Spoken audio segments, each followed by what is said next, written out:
మ్మ్.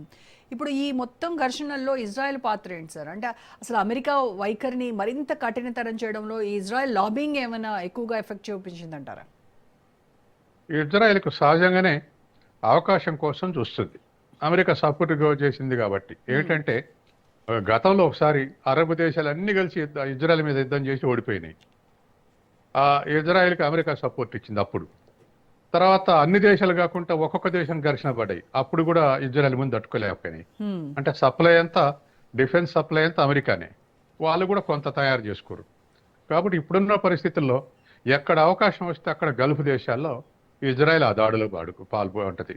ఎందుకంటే మొన్నటి వరకు 2 ఏళ్ల నుంచి పాలస్తీనాని ధ్వంసం చేసింది. ఓకే. ఇప్పుడు లెబనాన్ని ధ్వంసం చేస్తుంది.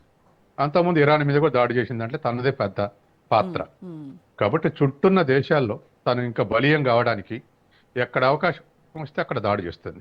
తర్వాత రెండోది ఇంటర్నల్ కూడా ఇజ్రాయెల్లో నెతాన్యాహు బలహీన పడ్డాడు. మ్మ్. మొన్న పాలస్తీనా మీద గనక హమాస్ గనక ఇజ్రాయెల్ మీద దాడి చేయకపోతే 1000 మందిని ఊచకోత పోయకపోతే ఇన్ రిటర్న్ ఇజ్రాయెల్ దాడి చేస్తుంది పాలస్తీనా మీద. మ్మ్. అది జరగకుండా ఉంటే ఎలక్షన్లో ఓడిపోయేవాడు ఇజ్రాయెల్ ఎలక్షన్లో నెతాన్యాహు. కాబట్టి అది నెతాన్యాహుకు ఇంకా అగ్రెసివ్గా బిహేవ్ చేసి మళ్ళీ దేశంలో తన గ్రిప్ ఉండాలి అనేటువంటి ఉద్దేశంలో ఇవాళ నెతాన్యాహు అట్లా బిహేవ్ చేస్తుంది. ఓకే.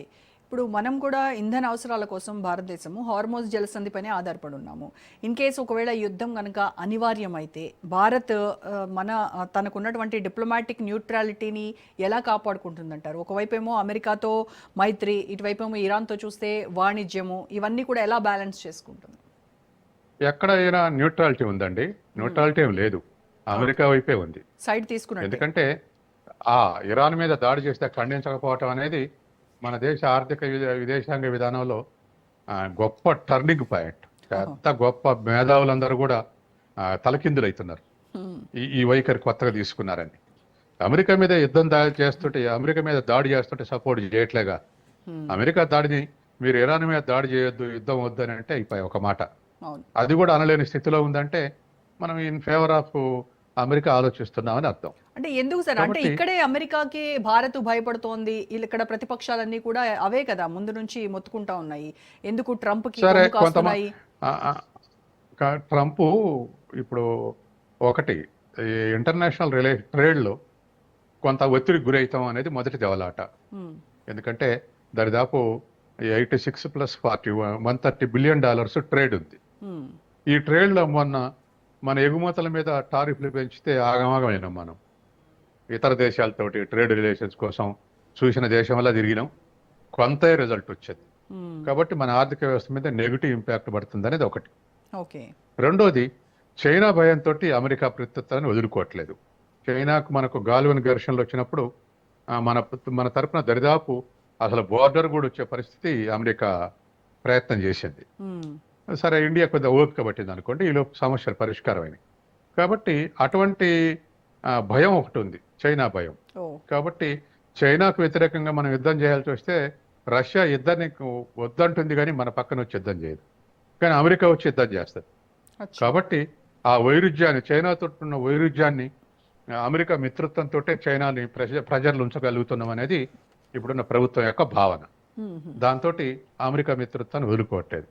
సరే, ప్రతిపక్షాలు ఇంకా మోడీ ఎపిస్టిన్ ఫైల్స్లో ఉన్నాడు, ఈయన గనక ఎక్కువ మాట్లాడితే అవి బయట పెడతాడు అని ఇటువంటి విమర్శలు చేస్తారు అనుకోండి. అటువంటి పక్కకు పెడితే సాధారణంగా ఉన్నటువంటి పరిస్థితుల్లో ఇది కొనసాగుతున్నటువంటి స్థితి. ఓకే.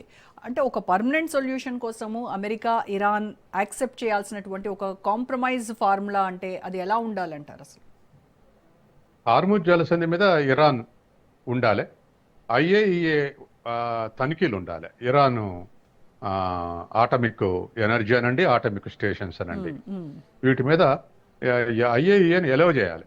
ఎలవ్ చేస్తే ఎప్పటికప్పుడు చెక్ చేస్తుంది. యురేనియం ఏం శుద్ధి చేసారు, ఎంత శుద్ధి చేశారు, దేనికి ఉపయోగించబోతున్నారు, ఇవన్నీ IAEA ప్రపంచానికి చెప్తుంది.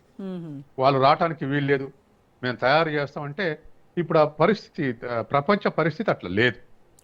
ఎందుకంటే అమెరికాకి ఇష్టం లేని పని చేసే పరిస్థితుల్లో లేవు దేశాలు. ఎదురు తిరిగి నిలబడే దేశాలు కొన్ని ఉన్నాయనుకోండి, ఇప్పుడు నార్త్ కొరియా కానీ చైనా కానీ ఇటువంటి దేశాలు ఉన్నాయనుకోండి, ఎదురు తిరిగి చేసాయి. అట్లాగే పుతిన్ కూడా ఎదురు తిరిగాడుగా, వాళ్ళ దేశం మీదకి హార్బర్ వరకు పోతే చుట్టుముట్టారు కదా అవును. అమెరికా నావిని. కాబట్టి స్వతంత్రంగా వ్యవహరించి ప్రతిఘటించడానికి సిద్ధపడే దేశాలు కొన్ని ఉన్నాయి. మ్మ్. కానీ ఎక్కువ దేశాలని ప్రెజరైజ్ చేసి వాళ్ళు అనుకున్న పని చేసుకుంటున్నారు. కాబట్టి ఇక్కడ కూడా అదే పరిస్థితి. ఓకే. అందుకని ఆ IAEA తనిఖీలకు ఎరో చేసి వాళ్ళ పౌర అవసరాల కోసం అణు విద్యుత్తును ఉపయోగించుకునే విధంగా ఇరాన్ ఎలవ చేసి వాళ్ళ తనిఖీలు ఎలవ చేసి మ్మ్. హార్ముజ్ జలసంధి ఇరాన్ ఇండిపెండెన్స్ వదిలేసి అగ్రిమెంట్కి వస్తే పాతయ్యేవి, కొత్త ఏం కాదు, ఒక్కటే కొత్తది. ఇరాన్ ఎవరికి చెక్ చేయడానికి వెళ్ళినప్పుడు IAEA తోటి చెక్ చేయించుకుంటే అయిపోతుంది. ఆ. కాబట్టి అట్లాగే మరి ఇజ్రాయెల్ మీద కూడా కర్టైన్స్ ఉండాలి. మ్మ్. ఇజ్రాయెల్కి మాత్రం దాడి చేసే అవకాశాలు ఇచ్చి అన్ని ఆయుధాలు సమకూర్చి మీరెవరు ఏం చేయడానికి వీల్లేదు, అదెలా కుదురుతుంది? గిన్నెలో గరిటె తిప్పినట్టే మ్మ్. గిన్నెలో గరిటె తిప్పినట్టే ఉండాలి మీరు. వాళ్ళు మాత్రం మిజైల్స్ తయారు చేస్తారంటే అది కరెక్ట్ కాదు కదా. అవును. ఇప్పుడు అట్నే ఉన్నాయి గల్ఫ్ దేశాలు. అమెరికా స్థావరాలు ఉండగా మనకు ఇజ్రాయెల్ నుంచి ప్రమాదం లేదు, ఇరాన్ నుంచి ప్రమాదం లేదు అనుకున్నారు. నిజం. ఎస్. కానీ ఇరాన్ దాడి చేసినది తెలిసిపోయింది. సార్, కాబట్టి ఇప్పుడు ఇటువంటి అమెరికా ఇరాన్ డీల్ గనక ఒకవేళ ఫెయిల్ అయితే మరి భారత్ చాబహార్ ఓడరేవులో పెట్టినటువంటి భారీ పెట్టుబడుల పరిస్థితి ఏంటంటారు? పెట్టుబడులు వేస్ట్ అయిపోతాయి. అంతే. ఇప్పుడు ఆల్టర్నేటివ్గా చైనా ఒక డెవలప్ చేస్తే మనం ఒకటి డెవలప్ చేసుకున్నాం. మనం దాన్ని మన ఎక్స్పోర్ట్ ఇంపోర్ట్కు వాడుకుందాం అనుకున్నాం. ఇప్పుడు అది యూజ్లెస్ అయిపోతుంది. ఏ ఇన్ఫ్రాస్ట్రక్చర్ అయినా యూజ్లెస్ అయిపోతుంది. ఏది ఇరాన్లో పెట్టుబడులు అన్నీ కూడా ఓకే. నష్టపోతాయి. కాబట్టి మనం కూడా నష్టపోయి వదులుకోవాల్సి వస్తుంది. అందుకని అసలు యుద్ధం నివారించేందుకే కృషి చేయాల్సినటువంటి అవసరం ఉంది. Correct sir. Thank you so much Satyam garu. Right, ఇది వాళ్ళ special debate. Stay tuned to